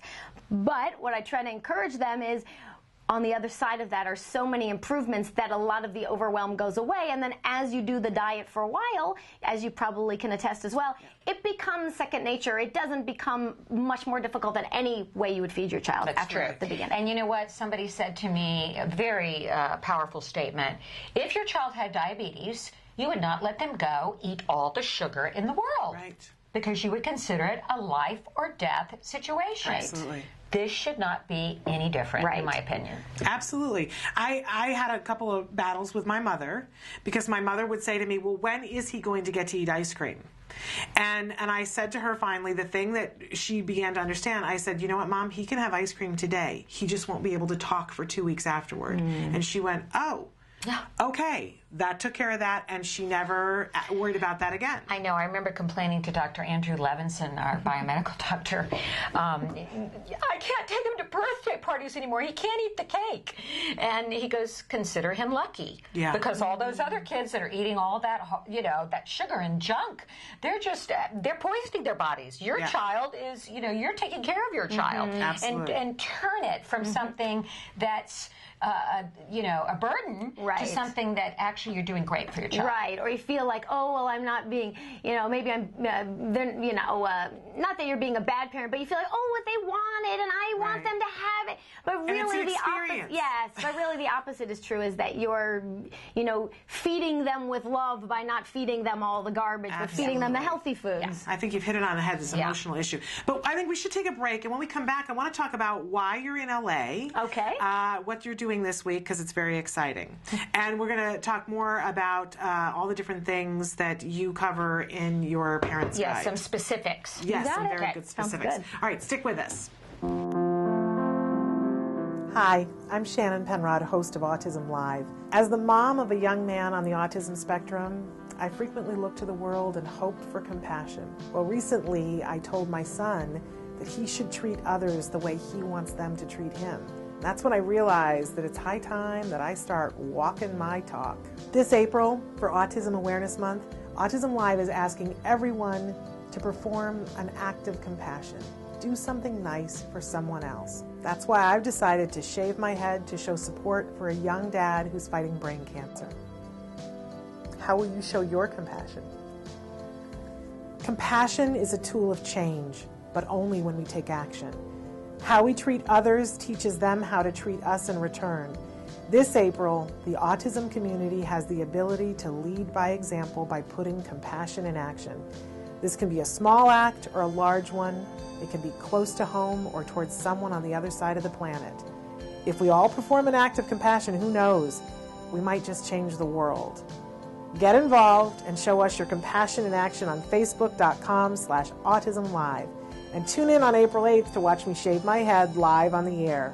We are not powerless. We can create change. Compassion in action. I'll let you start. Welcome back to Let's Talk Autism with Shannon and Nick. Special guest, Julie Matthews, the diet guru, food guru for families of children who have children with autism.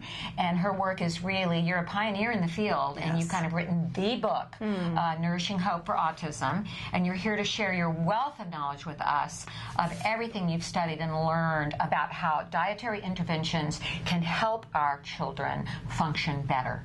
So. And I had mentioned that you're here in Los Angeles for a very special event. Tell us why you're here. Yes, I'm speaking at MAPS this weekend, tomorrow specifically. And for people that don't know, MAPS is a medical conference for doctors and other healthcare practitioners that really want to learn how to use biomedical intervention to help treat their patients with autism. Very cool. Yeah. And you brought me, I don't know how well we can see it on the camera, but you brought me this great laminated food pyramid. It's like the Sanity food pyramid. Okay. I look at what we see typically in medical books or what they have online that the government says, and I go, my family doesn't fit on this pyramid anywhere. Right? Right. It makes no sense to me. Yes. But this one, I'm just absolutely loving. I'm loving here all these foundations here, and we're going to talk about fermentation in just a few I have a big question about that.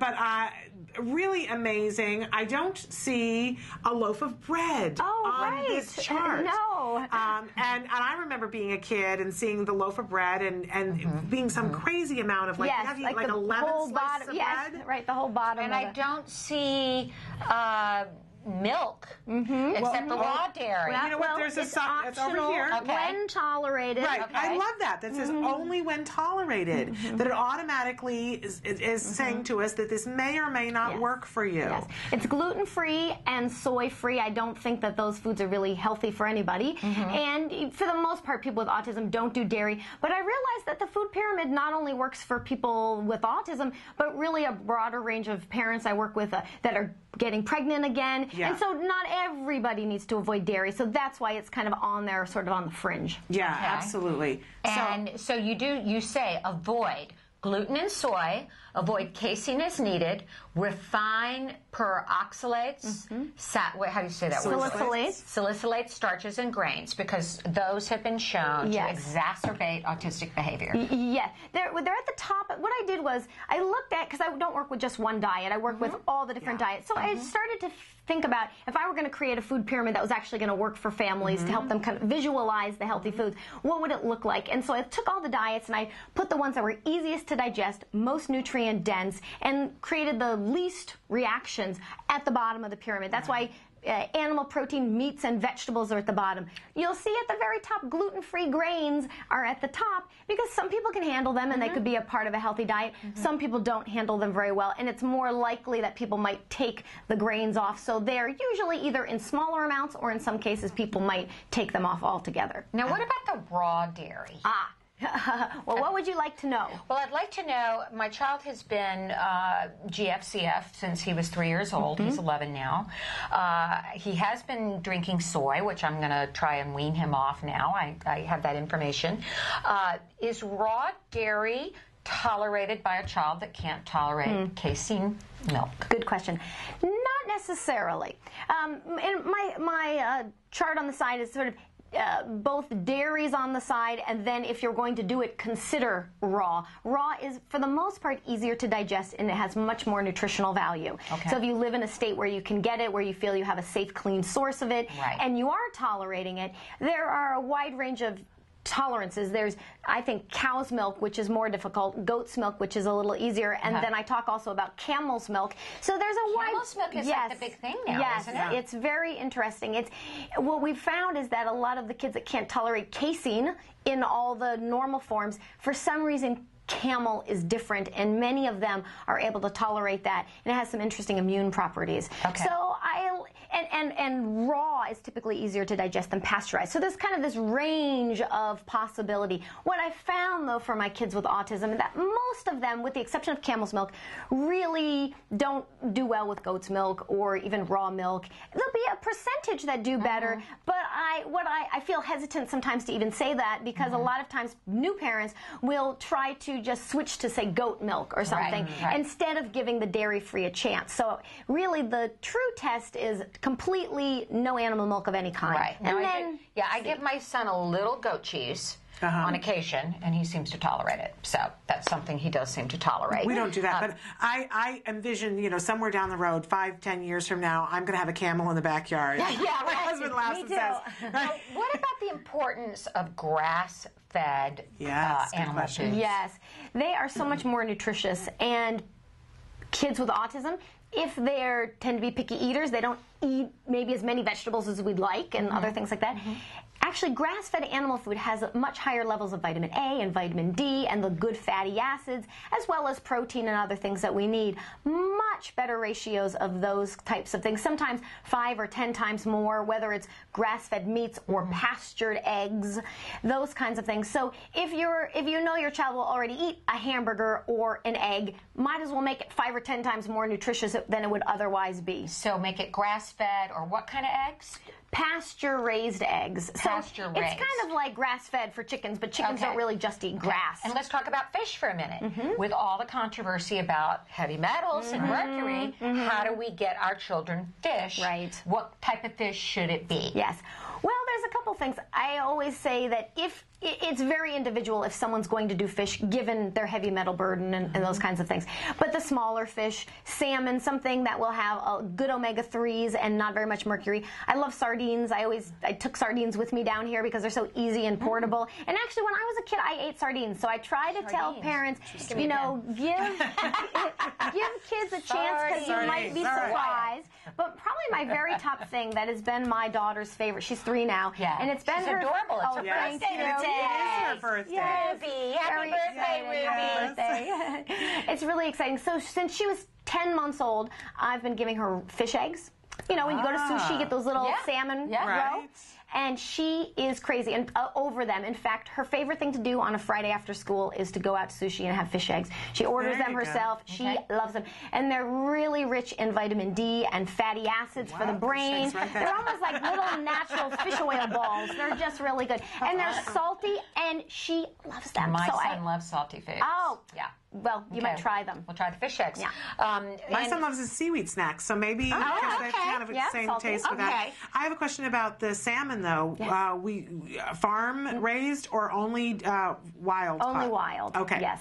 Because sometimes the farm raised has the injected dye, right, to make it orange. It can have that. It can also have higher levels of PCBs because it's by the waterways and you know the shore and things. So for I just don't think it's really good for our environment to be having all of those. Yeah. Absolutely. Now I see a coconut here. When you got it, we were talking a little bit about fats, because we talked about fish oil.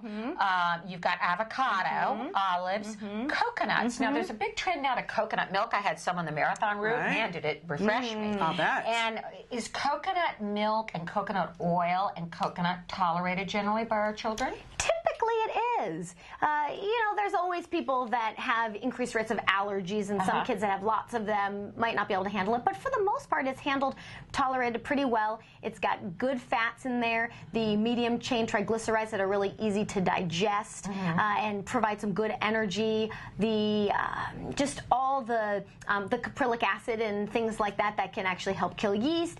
There are lots of good fats and nutrients in coconut. Okay. And what is ghee? Can you explain that to us? Yes. Ghee is clarified butter, so it actually is made from a dairy product. It has these milk solids removed, and there are some brands out there that are certified casein-free, so when parents are new to starting it out, what I love about ghee is it gives you everything butter would when you can't do butter. The nutritional value of butter, it has a much higher smoke point because it doesn't have the solids than butter, so it can cook at very high heat. It's very versatile in cooking and has great flavor. I didn't realize we could get casein-free. That's awesome. And you want to just, always, like any new food you would add, start slowly and make sure it's tolerated. So I like people that, if you're brand new, you might not start out with it day one. You might see how everything goes and then add it and make sure it seems tolerated. Okay, great. I think we should take a break, and then we're going to come back and talk. Can I ask about bacon real quick? Ask about bacon. Okay, bacon and sausages. I get mine at Whole Foods. I get the kinds that are nitrate-free, preservative-free. Are those generally okay? I like them. I think that particularly bacon, and I think animal fats are good. My child loves the fat and the bacon. Yes. And I think that they're onto something. I think they know what's good for them on some level, and fat is essential for the brain. The brain is made up of mostly fat. So I really encourage eating fat of all different kinds, and hopefully they'll eat lots of other good quality fats to round it out. Not loaded with nitrates and preservatives. Right. Or gluten that could be in the sausages and things you want to be careful of. Yes. Okay, awesome. So we're going to take a break, and then we're going to come back, and we are going to talk about your Free Parents Guide and what is entailed in that. So stick with us, back after these messages.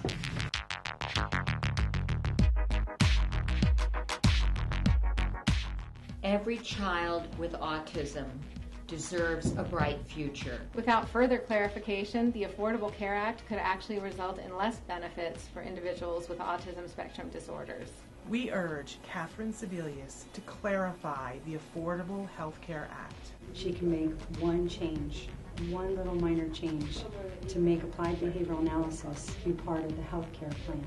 By signing this petition, you are protecting the health care benefits of individuals with autism spectrum disorders. We need to make sure that we are heard and seen. Sign the petition at autism-live.com.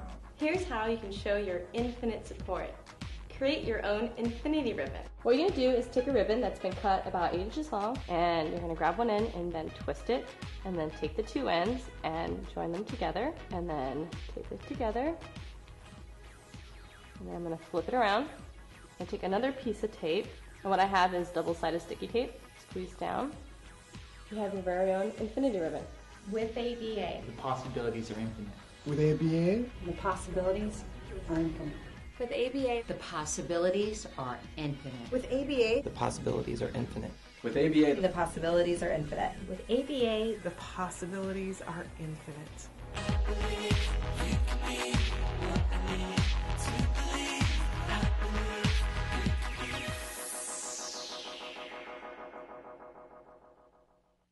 Welcome back to Let's Talk Autism with Shannon and Nancy. Our very special guest right now is Julie Matthews from Nourishing Hope. We have a question written in by a viewer. Julie, could you give me a kid-friendly before-school breakfast suggestion that my son could independently prepare with little adult intervention, and a kid-friendly lunch that he could pack? Thank you so much. Okay, well, I don't know how old he is, but let's just assume he's fairly capable of doing the kid-friendly breakfast. Well, the first thing that always comes to me mind for breakfast is protein. So eggs are something that are often great. Now, I don't know if this child is old enough or capable to be cooking things on the stove. Right. If not, I suppose you could do hard-boiled eggs if they'd be willing to. I know I love deviled eggs, so you could even make a little plate of those and have them out for kids. Or you could cook up several hard-boiled eggs and have them in the refrigerator. Exactly. That's what I meant. Yes, they could be already be there, so they wouldn't have to do the cooking for the hard-boiled eggs. Otherwise, if they're a little older, you could do some regular scrambled eggs or something like that, or you could do a piece of French toast where you soak an entire egg into one piece of gluten-free toast. So it's not tons of bread, but it's mostly egg. For those kids that don't like eggs by themselves, or the sausage or the bacon would be good. But again, if they can't prepare it, making bacon is probably pretty hard. It splatters and things. But I don't mind cold bacon. So that's also something, if it were quick, they could grab maybe a few of those protein items. I just tend not to be as much into the quick, do-it-yourself breakfast foods like the cold cereals and toast. What about Rice Krispies with almond milk? That's probably... on occasion, maybe okay? Yeah, as long as the Rice Krispies are the gluten-free version. Yeah. Yeah, I would say that there's not a ton of nutritional value, and the way that it spikes blood sugar, it just doesn't give you that solid energy that you need. Same thing with like the CF waffles and things like that. Anything that's sort of a flour-based kind of a product is high carb and not the protein. Right. Now, if their child just really wanted that, I would suggest trying to get some protein with it on the side. So maybe a piece of toast with something, or a small bowl of cereal, not the big bowl of cereal as the only thing that they're going to have. Maybe you make that first they eat their protein, then maybe they have some. Okay. What about lunch? What could he take for lunch? Oh boy. Lunch is a tough one, though. Yes. Well, it could be something left over from dinner. It could, again, if they're able to make a sandwich, they could do that. I mean, again, it's a little more bread than I tend to like. You could do the little, meat rolled up. You could just roll it up, put some toothpicks or something. Let's see here. I think about, I'm clearly blowing it on breakfast, and we'll have to talk about that later, but for lunch, my husband and I, because I'm not there in the morning, so I cook most of it beforehand, and my husband makes sure that the little baggies, the little wax paper baggies get into the lunchbox, and my son has a special CF sausage that he doesn't have with any bread, and he has some cut up cucumbers and tomatoes sometimes, or cut up peppers, so we're getting different colors in there. Sometimes, for the carb, there's a rice cake with a little CF hummus that he can take and spread himself when he's there. So those are the kinds of things. We have celery, carrots. Celery, carrots. We do cut up celery and carrots, maybe some olives, and something left over from the night before, usually some sort of meat from the night before. Great. So. That's so, and those are things that eventually, my son doesn't put it together now, but I'm thinking when he's older, he would just pack those little baggies into his lunch himself. Right. Actually, we could start doing that now. Yeah. Yes, we have to ask. Yeah, somebody had asked a couple of times this week, they knew you were coming, want to know information about ketogenic diet for seizure. Okay, any more question to it, or just what is it, and is it effective for seizures, and is it effective in all cases, or just some of them?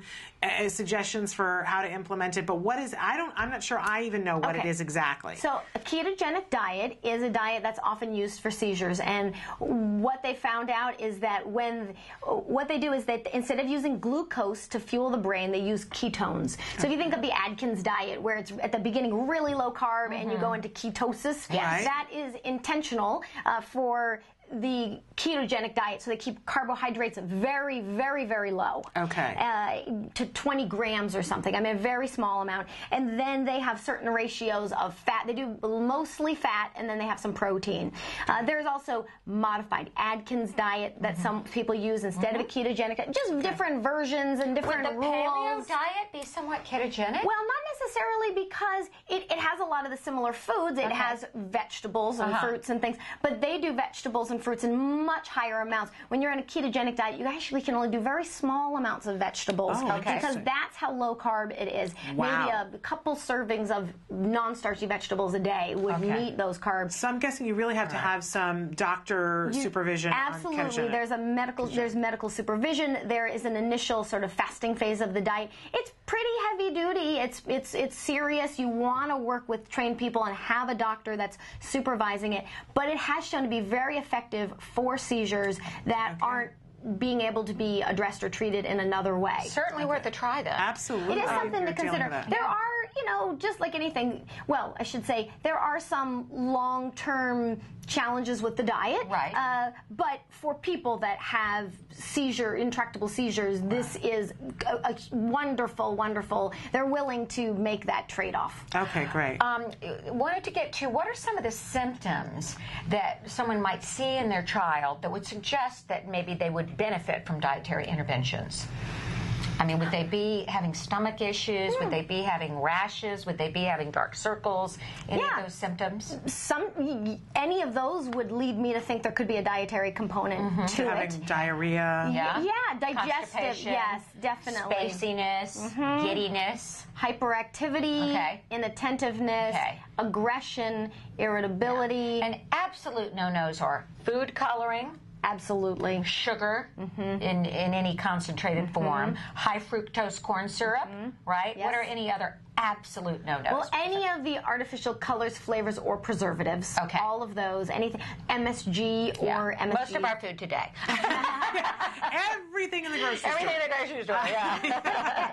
But not everybody that has autism has gut problems or gut symptoms. So even if someone doesn't have that, then some of these other things like the attention and the hyperactivity are times where very often there's a food component. Yeah. I had a couple actually clients that are coming to mind that were aggressive, like really violent, and some of the diet changes, particularly, well, it depends. They varied in what their approach was, but incredibly helpful for things like that. We often don't think that food could be that powerful, but sometimes the foods, just like the gluten and casein, sometimes these artificial colors can create, and flavors and things can create really serious reactions. I don't know why our society is so hesitant about accepting that when we all have seen somebody have an allergic reaction to a food. Right. And I mean, when people say, well, how can food play such a role with children with autism? I'll say, well, when you were growing up, if you're about my age, did you know anybody that couldn't bring a peanut butter and jelly sandwich to school? Good point. Same thing.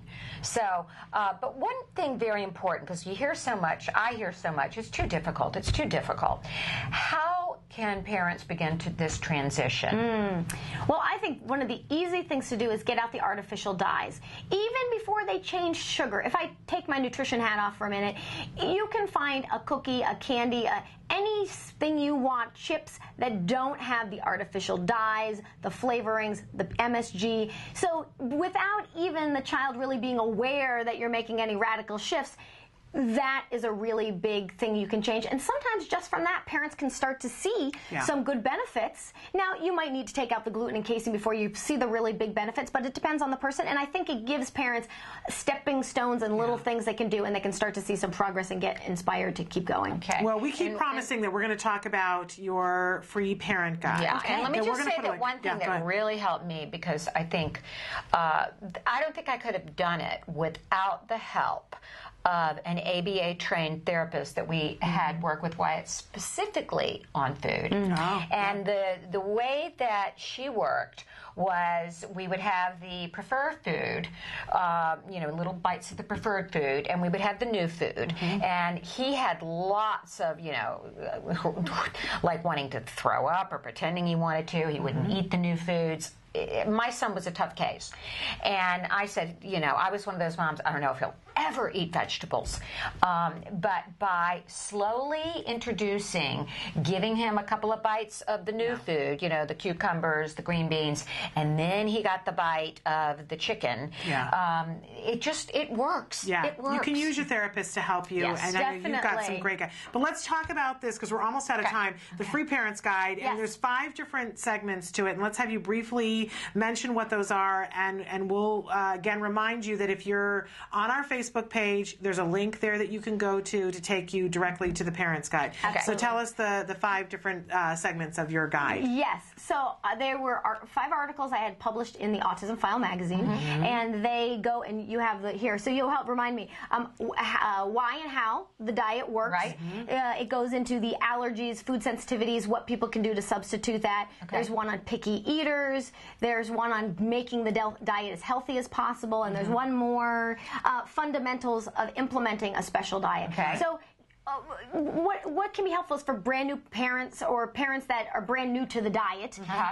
It's a really nice overview. It helps to explain. Sometimes it's helpful to have motivation. Why am I doing this? Exactly. What is supposed to be the benefit of this? Yeah. So they can understand what it is, what it looks like, how you would do it, all of that, and to make it easy for them to get some information and also to share it with their therapists or their other family members so they can understand why this parent might be undertaking the diet. And absolutely, I have so many more questions. I know, and we're pretty much out of time. I wanted to talk about broth. I wanted to talk about fermented food. Talk about those while Emily's going to start to show the ways that you can be in contact. But keep talking. You really recommend broths. Broths are really good. They're very nutrient dense, and they have a lot of nutrition in them. So that's a really good. So how do we make them? We just take a bone out of a, Yeah, you can do a variety of things. You can take chicken. You can toss it in the water. Right. You can cook it all together. Okay. You can roast a chicken first. You can toss the bones in the water and cook that up. Okay. Vegetable broths. You can add vegetables to the broth. I like to have some bones for the gelatin and things like that. But I like to add, you can definitely add vegetables, root vegetables, whatever you want. And what about fermented foods? It's very hot these days. Let's talk about that. I love raw sauerkraut,